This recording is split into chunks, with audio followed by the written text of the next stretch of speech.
It's time to let you in on a little secret. Actually, lots of secrets. We're talking strategy and, most importantly, return on your investment for your podcast. Welcome to Branded Podcast Secrets. All right, welcome to another episode of Branded Podcast Secrets. I'm Erin Greger, here with another great guest. Today, we're going to be talking some parenting, some meal prepping and planning, and attempting to remain healthy, which honestly is the story of my life. So very excited to talk about this. Today I have Kristen, or Kris. We're going to call it Kris is what you prefer, right? I usually go by Kris, but either one works. Okay. So Kris Dovbniak. Kris is the founder of The Healthy Balanced Mama, host of the Healthy Balanced Mama podcast, which is why she is here today. She's a culinary nutritionist, a certified intuitive eating counselor, classically trained chef, and mama of two little ones. And just you're trying to figure all this mama stuff out too, but I love how you're helping mamas attempt to balance. So Kris, thank you so much for coming today. Oh my gosh, Erin, thank you so much for having me. I'm so excited to chat all of the things. Yeah, well, I want to dig into your podcast because in listening to it, you've got the healthy. So let's back up before we jump into the details of your business or of your podcast. I want to understand your business a bit.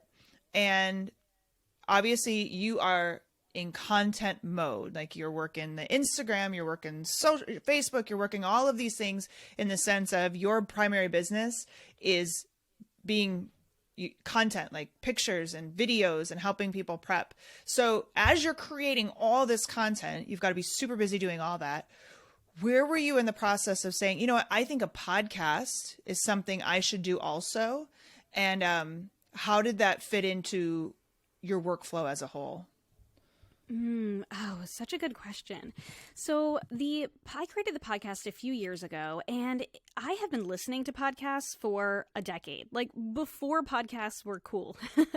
There are a couple podcasts that I listened to for a long time. I fell in love with the guests, and it was something that was always in the back of my mind. Like, I love to talk. I love to help people. I feel like I could do that, but I didn't really, I kind of had this block that it was going to take too much time. It was going to be too hard. Does my voice sound funny? Like, am I the type of person who has the type of, technology experience to be able to do this? I had all these kind of blocks. And, it was really, I was at a point in my business where I was kind of starting to pivot my business a little bit. I worked as a personal chef for several years. So I worked in person. I worked in restaurants. So in-person cooking for people. I did catering. I worked in restaurants. I worked a lot in the culinary world for a period of time. But like you said, I'm also a culinary nutritionist. I'm a health coach. And so I'd kind of leaned more into the health coaching side of things when my first daughter was born because I wanted to work more from home. I didn't want to work outside of the home as much. And then when my second daughter was born, I was kind of leaning more into this online business space. And I have a long and winding story, which you can listen to on the podcast, of really finding my balance when it comes to my health and my wellness. I struggled with an eating disorder when I was in high school. And then I went into this whole phase of being really, really into kind of the fitness world. And I still love fitness and health and wellness, as you know, are a huge part of my business. But I really want to encourage moms, especially because I am a mom myself, but women in general, that we don't need to go to these crazy extremes to find this place of health and wellness and balance. And so it was really my wanting to put my story out there more that really kind of pushed me towards doing some things like Instagram lives and Facebook lives. And I was like, you know what? I feel like I can try this podcast thing out. I was like, maybe it'll just be like a 10 episode thing. And so I decided to look into what it would take to create a podcast. And I was like, wow, this actually doesn't look all that hard. I was like, okay, to start, it was totally free. I found I had to buy a mic. Okay, so it cost me about $100 to buy the mic and to get all that stuff set up. And then I found a podcast provider where I could basically, the first 2 hours of me recording would be free. And so I was like, okay, so all this is the investment of a good mic. And so really I was like, all right, I'm going to try this out. And so the first couple of podcast episodes were mostly scripted. I kind of wrote out my story and I just shared my story. And after those first couple of episodes, I got such incredible feedback from the women in my community. Like, thank you so much for sharing your story. All of of these different, points in your story, whether it was the fitness part or the disordered eating or the struggle with motherhood and meal planning and meal prep, whatever part of my story it was, that so many women resonated with it. And so I was like, all right, I guess I'll put out some more. So if you go way, way back to the beginning of my podcast 3 years ago, the first, I want to say 10 episodes are just me. It's just me sharing my story. It's just me sharing tidbits on balance and intuitive eating and kind of that whole journey of mine. And about 5 episodes or so in, I was like, I would really love to talk to other women about this too. And so I invited a couple guests on, which was the scariest thing I think I'd ever done in my business, was reach out to other creators and, other women who had bigger businesses than mine and go, hey, and now I've also had men on the podcast too. But in the beginning, I was like, I'm just going to connect with other moms and have them on. And honestly, it really just grew from there. It was like, okay, this isn't as big a hump as I thought it was going to be. And with each episode, with each guest, we dealt with things like, in the beginning, I had forgotten my first podcast guest I ever recorded with. I forgot that time zones are a thing. And so we figured out a time, and then I sent her an email because I'm sitting there and she wasn't there. And I was like, this is so strange. And I was like, we said noon. And I sent her an email and she was like, oh, I'm still in my pajamas. I'm in California. I'm on the East Coast. And she's like, I didn't expect us until noon. And I was like, oh my gosh, I can't do noon your time because I have to pick my daughter up from school. And she was like, it's fine. I can do it if you don't mind that I'm in my pajamas. We hopped on and I was like, oh my gosh, time zones.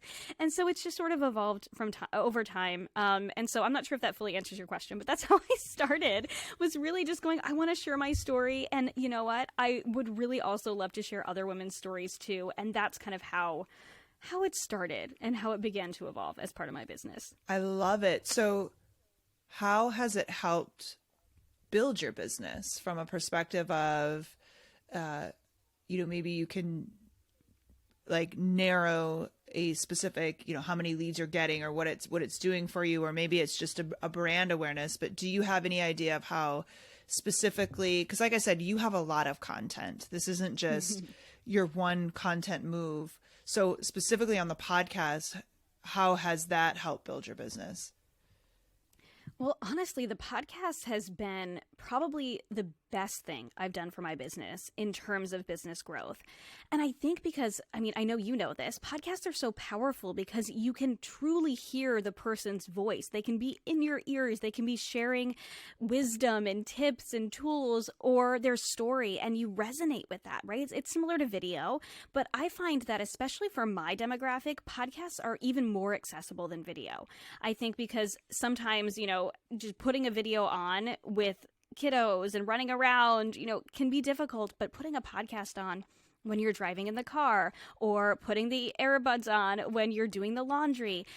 And I even mentioned that, in the beginning of my podcast and in my intro, I talk about life as a mom it's hard, it's difficult, and it can be hard to figure out this whole balance thing. And I just want to be one of those voices in their ears, or have, other voices come in and give them that encouragement while they're doing all of the everyday mom stuff. So I think that the accessibility has helped me to get my voice in people's ears, and it has created brand awareness for sure, and has also helped me a lot as I've continued to pivot my business even more. So more in the online space. Obviously, podcasts are all online.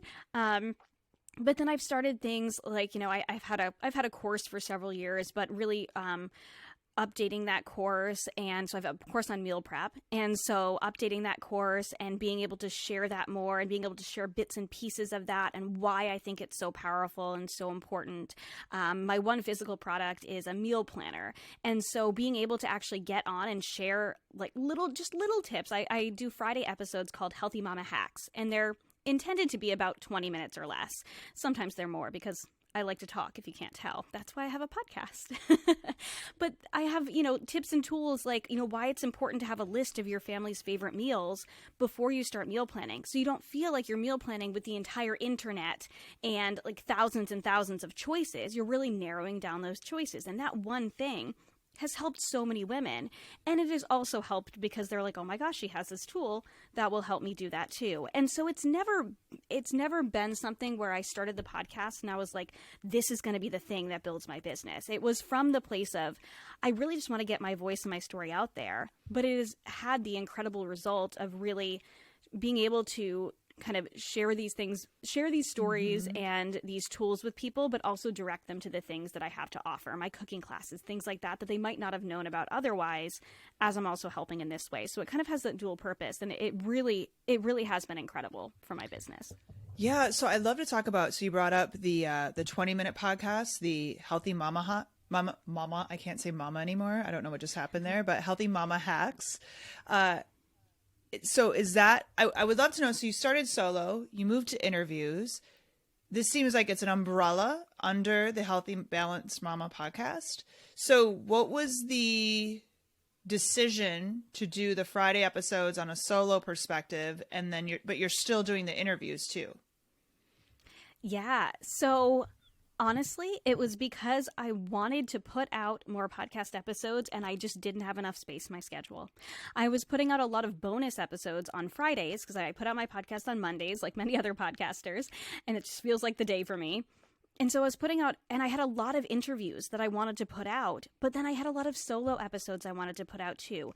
But they didn't feel like they were, and maybe this is me, kind of putting judgment on myself that isn't necessary, but I kind of felt like they're not really long enough for a full episode. And sometimes my Monday episodes are only like 20 minutes quick, and those episodes do really well from a listen perspective, right? Because I think they're quick and simple, and we like those, especially as busy moms, we like those quick tips. And so those episodes did well, but I still wanted to bring in all of those interviews, and I had more than I had room for. And so I was like, well, maybe I break up these longer episodes that I might want to be talking about meal planning or meal prep or grocery budgeting, or I had a whole series that did really, really well about organizing your kitchen and your pantry and your fridge and your freezer. So I could do a whole hour and a half long episode on that, or Monday could be an interview with an incredible guest I want to share, and then I can divide that up throughout the month, and then moms, instead of listening to it in 20-minute increments like as they can, they get a little bit each week, and they can look forward to that, they can come back to that. And if they don't care about organizing their freezer, then they just don't listen to that one. They listen to the one about organizing their pantry. And so that was kind of where that came from, where I'm like, I have a lot more information that I want to share. I want to share these quick tips and tools. Maybe they don't have to be a long episode. And so then it became, well, now I put out 2 episodes a week. But honestly, the Healthy Mama Hacks episodes are some of my favorite ones to record. I love connecting with guests, but they're so quick and easy to record. They require very little editing, and I have had such incredible response to them. I actually created a second podcast just to hold those Healthy Mama Hacks episodes. I'm still kind of deciding what I want to do with it. They'll still stay on the Healthy Balanced Mama podcast on Fridays, but it's kind of a holding space for the women who have just found me through the Healthy Mama Hacks, and they just want to listen to those. Because for some women, that's all they want. And so that's kind of how that kind of evolved. But people are really responding. They're really responding well to them. So I'm glad I'm doing them.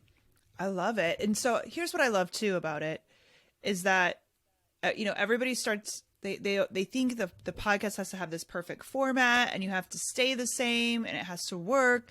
But what I love about podcasting is you have permission to do whatever rules you want with it, right? If you want to do a solo show and an interview, you can. If you want to do just interviews, you can. If you want to do solo, you can. So I love the flexibility. You talked about how you're using the podcast as a way to, help introduce some of the, your meal planning course or, any of the services you offer. How have you strategically fit that into it? Is it a mention? Are you doing full episodes around maybe, and then, hey, this is kind of the 20-minute primer to what you're going to learn, and now you can go more. How does that strategically fit with what you're offering and in your business specifically? Well, much like the podcast has grown and evolved, so has kind of my strategy with this. I've tried out a lot of different things, and I never want the woman who's listening to the Healthy Balanced Mama podcast to feel like it's an ad. because that's not the purpose of the podcast. I do have a business. I love what I do. My husband and I joke that he has his own business too, and he loves what he does. But he's like, we're in our 30s. He's like looking towards retirement. He's like, oh, he has all these things he wants to do during retirement. I'm like, I don't want to retire. He's like, yes, you do. You're going to want to retire. I'm like, I don't think I am. Not entirely. Because I really, truly, it's great that I make money at what I do, but I really, truly love what I do. And so I want the podcast to be a resource for the woman who might never buy something from me, but she still gets some of that information too. But I also want it to be a place where they know their next steps if they do need more help, if they want to dig into meal prep and dig into my course, if they want to actually have that tangible meal planner in their hands. And so a lot of what I've done is incorporate it within the episodes, especially if I have a sale or something like that going on, then I will do like a mini kind of ad break. Sometimes I'll do them in the middle of the episode. Sometimes I'll do them at the beginning of the episode. And I usually do that for a few episodes and kind of share about it. So if there is something on promotion, I'll share it then. And then I do like to connect them to those Healthy Mama Hacks episodes, because a lot of those episodes are pretty specific around kind of what I share most often in my business these days as well. And sometimes those episodes are just an opportunity to share something that, like a free challenge I'm doing, something like that. I did cooking school at the beginning of September, where I did kind of like a cooking 101, which was something where I love sharing cooking. Teaching classes is one of my other favorite things I do in my business, and I've been doing that for a really long time. So being able to give some of that information, helping people feel more comfortable and confident in the kitchen, was something that I could do for free. But then people who wanted to dig deeper could then join my cooking club. They could join the cooking classes. And so instead of leading them directly towards come and join a cooking class, because if they're listening to something about, gut health or something like that, it doesn't necessarily connect. But if they're listening to, okay, here are some tips on how to be a more efficient cook in the kitchen, then, hey, come join cooking school. And if you like cooking school, then maybe you want to come and join one of my classes, or maybe you don't. And that's okay too. So I try and weave it in that way. So I am giving them next steps if there are next steps, but it also doesn't feel like one giant ad. And I have nothing at all against ads, but I just want it to be something where it's that balance. And it's, of course, everything's about balance, right? But I do try and have that balance and kind of direct them in that way. So a lot of it's around the Healthy Mama Hacks episodes, because that is primarily where my business is. But I do kind of weave it in sometimes to those bigger kind of guest episodes as well. I love it. So this is totally off on a tangent, but if you're I have the perfect idea for a partnership for you, like a paid partnership or sponsorship, whatever you want to look at it. So there's a company we use called Hamper, HAMPR. Have you ever heard of them? I haven't, no. Okay. So this is like the perfect, if you ever need a sponsor, you need to reach out to them and talk to them. So what it is basically we put all our laundry in a bin, we stick it on the porch. A magic elf comes and picks it up and takes it away, and then they bring it back and it's all folded and it's amazing. They bring it back in a day. Gosh, I need that. Here's why it's perfect for you in both ways, because I just thought of it because you're like, oh, you can just enfold the laundry, and like mamas need this, obviously this help. So it's great for like as a partnership for mamas, because that's your audience. But on the other side, it's all mamas doing the work too. So it's an extra income for those who are looking for extra income who can come pick up your laundry. So it'd be like the perfect partnership, because mamas on both sides would totally use this. So anyway, HAMPR, I you need to reach out to them. As soon as we're yes, off. Because you're like, yeah, or if you don't want to fold the laundry, call Hamper. But yeah, so anyway, I went off on a tangent, but just for your podcast, it's like you've got the ultimate audience for them. Yes. Well, I mean, I want that for myself. Yes, so. it's amazing. It's truly amazing. But then you still have to put the laundry away, unfortunately. Yeah. That's the bad part. And you can't see it, but I have a basket of folded laundry right over there. Yeah. It's clean, at least. It's clean. I know. I have a basket full of stuff that just came out of the dryer that's not folded. So I hate the folding part. But anyway, I digress. So let's talk about marketing, because I see you're really active on social media. Mm-hmm. You're doing a lot of like your recipes and your meal prep. How do you market the podcast specifically? And what's your what's your social channel of choice when it comes to growing the podcast? Yeah. So this is also something I have experimented with quite a bit. But Instagram is my number one always when it comes to social media. I also do have a Facebook group. But the Facebook group I find is, and it's just the Healthy Balanced Mamas Facebook community for anyone who wants to join us. It's Facebook, so it's obviously free. But that I find is more of a place to connect with the women who listen to the podcast. And honestly, this year's been a little crazy. I mentioned to you before we got on, I just moved recently, and so I haven't been as active in there as I want to. Typically, I like to share the podcasts over there once a week and say, hey, there's a new episode, go listen to it. We can chat about it if you want to. But primarily it's Instagram. So I have my primary Healthy Mama Kris Instagram account, and that's where I share a lot of my cooking and meal planning and meal prep and those type of tips, recipes, things like that over there. And I do like to share my podcast episodes when they go live as well. Again, life's crazy. Sometimes I do, sometimes I don't. But I find, honestly, the best marketing for my podcast has been word of mouth through Instagram.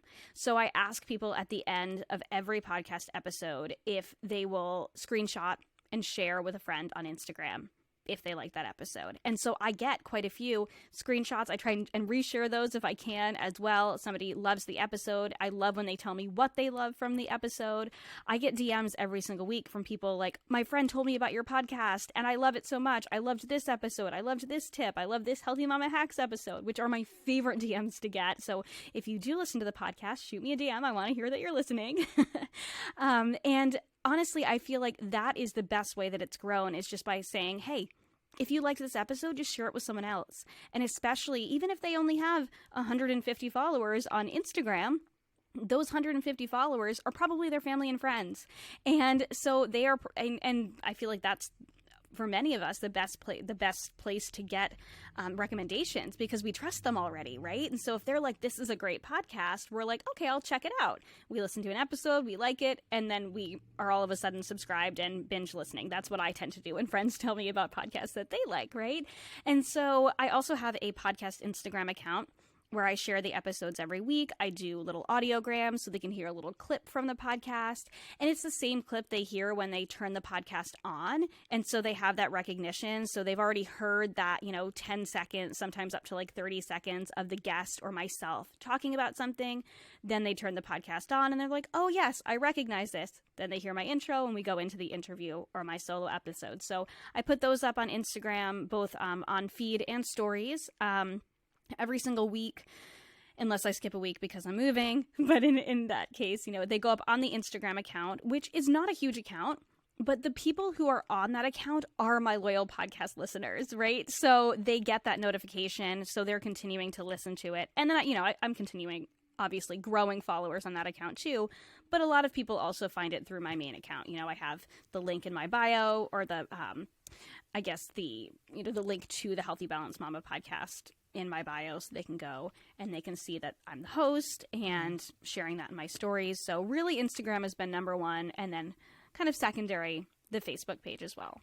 So I have a question on that. I want to go back to community, but before we go there, I want to talk about the Instagram, because this is a question a lot of people ask. So they have their business social channel, right? And is it worth it to create an entirely different social channel just for your podcast? I'm going to assume, considering that you're doing it, the answer for you would be yes. And it sounds like just being able to tag specifically the podcast going out, so those are your listeners. Has there been anything else that you've found or discovered that would help you answer that question, to answer yes to that question? Anything else you've found that has really been beneficial by having that set? Because it's work. It's a lot more work. Yeah. Where that work has been worth it. Yeah, it's interesting that you asked this, because at the beginning of the year, I had decided to take that podcast account and kind of put it on pause. So I had the two separate accounts, and it was getting to be a lot of work, and it's basically just me and my assistant and my business. I do not have a giant business with a giant team. So it was getting to be a lot, and I was like, you know what? I kind of want to put everything in one place. I want to put it all in one hub. But it felt a little disjointed to try and kind of shove everything. And then I felt like I was in people's faces too much on my normal, kind of my personal feed, my personal business feed. Because a lot of what I do is the recipes and the cooking and the meal planning and the meal prep, kind of inserting the podcast in there as much as it's a huge part of my business, it felt disjointed. And so having the hub for that, so I could still continue to share about the podcast in stories, they can see as soon as they get to my profile, anytime they go to look at my profile, anytime they go to look at a photo or, click on my bio, they can see that I'm the host of the Healthy Balanced Mama podcast. They can go to that. They can choose to follow that. And I find that that's what happens a lot. I haven't found that removing it it's not removed entirely from my main account, but kind of going back a few months in, I was like, okay, I need to bring this back. I like having them kind of separate, but together. It's really only, my podcast has only grown in that time. So I haven't seen any detriment from not having it like on my main feed as much, and really just sharing that in stories and then directing them over to the Healthy Balanced Mama podcast account. I kind of, the way my brain works and the way my business is, I like having them separate but together. So for me, the decision really came from separating it and going, I don't know, this is kind of a lot of work. Is it worth it? And then going, yes, it is. It does make sense. It felt better, because I do want people to feel like they're there because they want to be there, and they're not like, okay, you're talking about cooking one day and then you're talking about the podcast another day.